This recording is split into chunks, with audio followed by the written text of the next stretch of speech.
Imagine a man who's chased down the worst of the worst, faced bullets and bars, built an empire on second chances, and then lost the one person who made it all mean something. In a single breath, everything crumbled. This is the raw, unfiltered truth behind the legend of heartbreak, the comebacks, the fights he never saw coming. Stick with me, because what happened next will leave you speechless.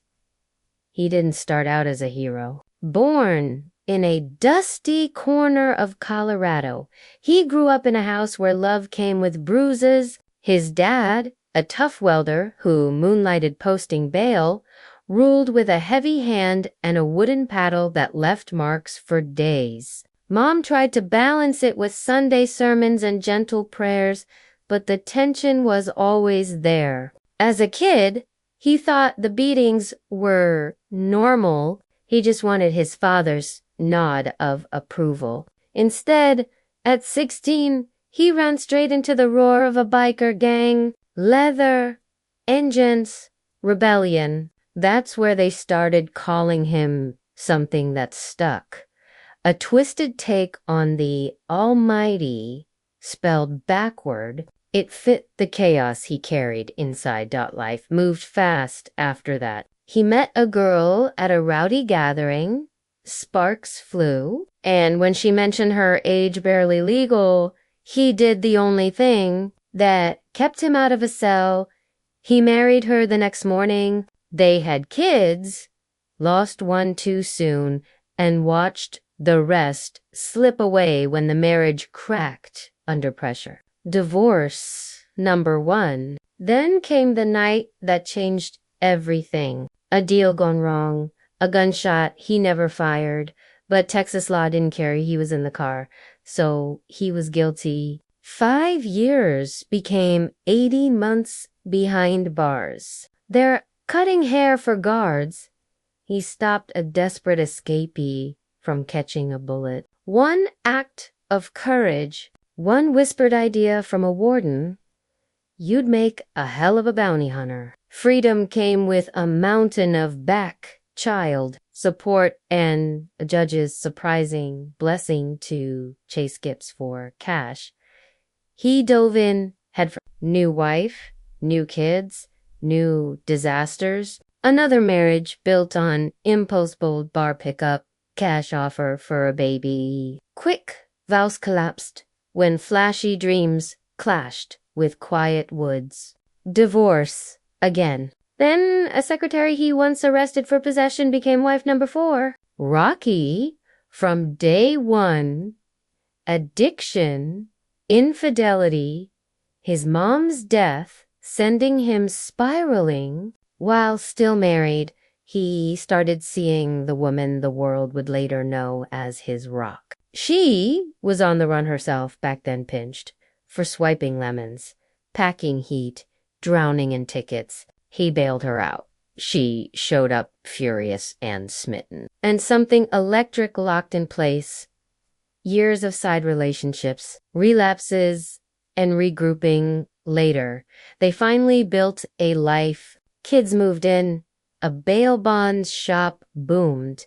And in 2003, a high-profile grab in Mexico turned them into overnight sensations. Handcuffing a cosmetics heir wanted for horrific crimes should have been the pinnacle, but local laws landed the hunter in his own cell. The irony, his record meant every capture technically danced on the edge of kidnapping. Still, cameras love the mullet, the shades, the prayers before the tick. A network gave them a decade-long run. Viewers ate up the family pep talks, the high heel sprints, the message that nobody's beyond redemption. If this story's already pulling at you, hit share right now. Someone out there needs to hear that even legends break. But fame has teeth. A leaked phone call, ugly words, a son on the other end. Suddenly the hero was the villain. Apologies poured out. The show went dark. then clawed its way back. 8 seasons became a cultural stamp. God's gangsters giving fugitives one last chance to choose better. Then, without warning, the network pulled the plug. A new channel, a new title, same heart until the entire bail industry started crumbling under legal attacks. Cameras paused while they fought to save the only job they knew.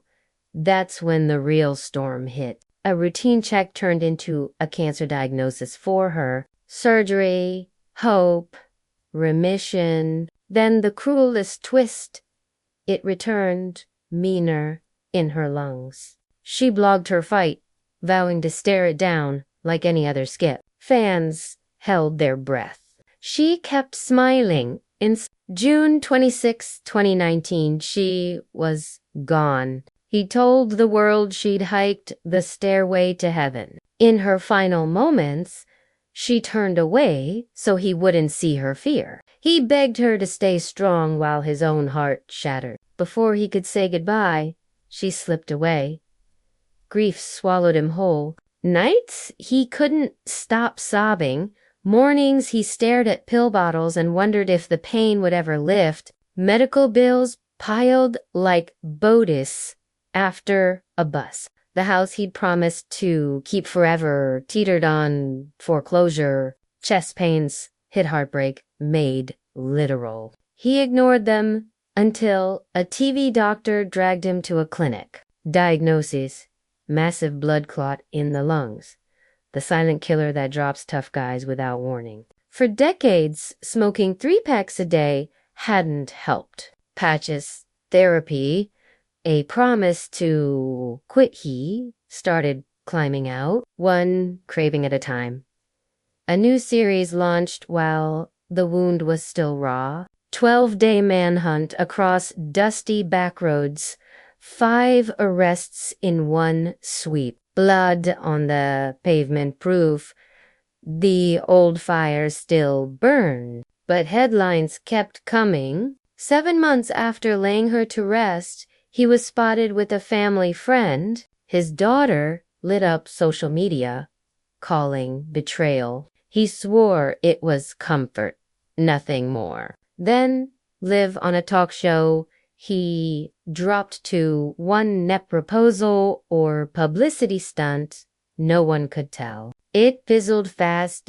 Life, stubborn as ever, dealt another card. A widow hiring handyman work turned into late-night talks about lost spouses. Shared tears became shared laughter. Engagement by spring, wedding by fall. Critics screamed too soon. He said she'd have wanted him happy. They posted sunsets and scripture, launched a faith-based film, inked a streaming deal for fresh cheeses. Then the past bit, but a producer sued, claiming slurs and an illegal taser on set. Countersuits flew. Both sides dug in. Tax liens surfaced, millions owed. He sold the dream house for double its worth just to keep the lights on. Controversy followed like exhaust. A rant against a trans influencer, misgendering threats. Backlash roared. He doubled down, penning a memoir about grace for outlaws, preaching redemption while still packing heat. Today he calls himself a Christian Rene, half preacher, half hunter. The mullet's shorter, the shades darker, but the mission's the same. Drag the lost into the light. Whether they're running from warrants or from God, he's been counted out more times than he can recall. Yet here he stands scarred, broke at times, always swinging. If every twist gut punched you, do me a favor, smash that like button. Subscribe for more stories that prove the human spirit refuses to stay cuffed. And share this with someone who needs reminding that rock bottom is just a launch pad. The hunt never ends.